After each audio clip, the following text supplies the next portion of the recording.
बेचारा 5 नमाजें पढ़ाता है, सारी जिंदगी बच्चों को अलिफ बा ता सा पढ़ाता है, वो बेचारा सारी जिंदगी पीर बन ही नहीं सकता।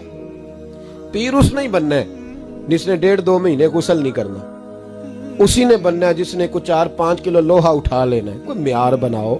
शेखुल हदीस ऐसे हैं जिनको मैं जानता हूं, बेचारों की बेटियों की शादियां नहीं हो सकी, पैसे कोई नहीं, और तुमने गवैये और नाथ खां अमीर कर दिए। जो जाके गवैयों के पास सोर सीधी करके तपला सरंगी पे वो तुमने अमीर कर दिए, करोड़पति कर दिए। वो जाली पीर जो दुआ तक नहीं जिसे मांगनी आती, वो खरबपति है।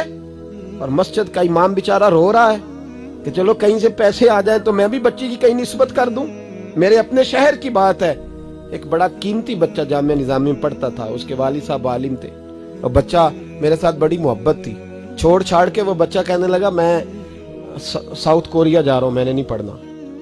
दूसरे तीसरे साल से छोड़ गया। उसके अब्बा ने मुझे फोन किया कि आपसे बड़ी अकीदत रखता है, आप इसको समझाएं। मैंने फोन किया, मैंने कहा बेटा तू पढ़। कहने लगा हजरत साहब अब्बा जी 35 साल मस्जिद में रहे हैं, मेरी बहनें इस तरह की हैं कि शायद कभी गैर महरम को मेरी बहनों ने भी ना देखा हो। तीनों की तीनों कुरान की हाफिजा हैं, फाजिल अरबी अदीब अरबी किया, सारा दिन कुरान पढ़ती हैं। थक गया मेरा बूढ़ा सफेद दाढ़ी वाला आलिम बाप रिश्ता ढूंढते पर रिश्ता नहीं मिला, क्योंकि हम मस्जिद की छत पे रहते हैं। एक बीबी रिश्ता देखने आई थी, और जब वो छत पे चढ़ने लगी, रिश्ता दिखाने वाली उसको लेके आई, छत पे चढ़ने लगी तो चढ़ते चढ़ते कहने लगी ओहो ये मस्जिद में रहते हैं, मेरा बेटा ससुराल आएगा तो दोस्तों कहां बिठाएगा, मैंने नहीं करना रिश्ता। कहते मिन्नत की मेरे बाप ने कि छत पे जाके देख तो ले। कहने लगी ना भाई रिश्ता नहीं करना।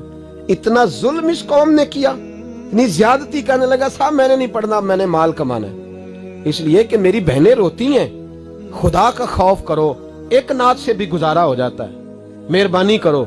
और नात के लिए सोर की जरूरत नहीं होती, इश्क की जरूरत होती है। बस कर दो, बड़ा हो गया। मदारस के बच्चों को वो रोटी खाने को मिलती है जो मैं और आप खाएं तो बीमार हो जाएं, बीमार हो जाएं, जो मदारस के बच्चों को रोटी खाने को मिलती है।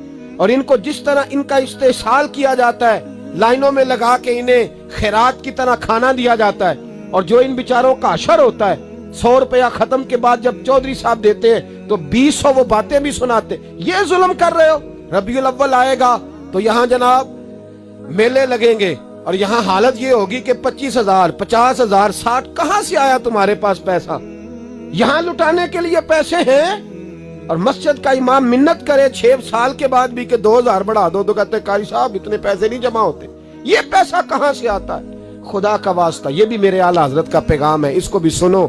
आला हजरत से जब कहा गया ना, हमारे तो अल्लाह खैर करे नाथ खां और मैं वो कोई पैसे फेंकने आते हैं महफिल में तो मना करता हूँ। क्यों? इसलिए कि जब दथियों वाले पैसे लेके आते हैं ना मस्जिदों में और महफिलों में, तो फ्रंट सीटें फिर दथियों वालों के हाथों में होती है। गरीब महफिल मिलाद में भी छुप के बैठता है पीछे, और नाथ खां भी याद कर लेता है कि ज्यादा नोट किसने पकड़े हुए, ज्यादा नोट किसके हाथ में। वो फिर कहता है हाजी साहब है शेर तुहाडी नजर जे। मैं क्या बदबख्ता, नबी पाक दे नाम दा शेर भी बंदे दी नजर हो सकता है, जिसमें हुजूर की तारीफ हो रही हो, बंदे की नजर किस तरह होगी? शर्म करो, डरो अल्लाह ताला। सिर्फ दौलत की खातर ये भी फिक्र रजा है, करूं मद है अहले दुवल रजा, मैं करूं मद है अहले दुवल रजा, पड़े इस बला में मेरी भला, मैं गदा हूं अपने करीम।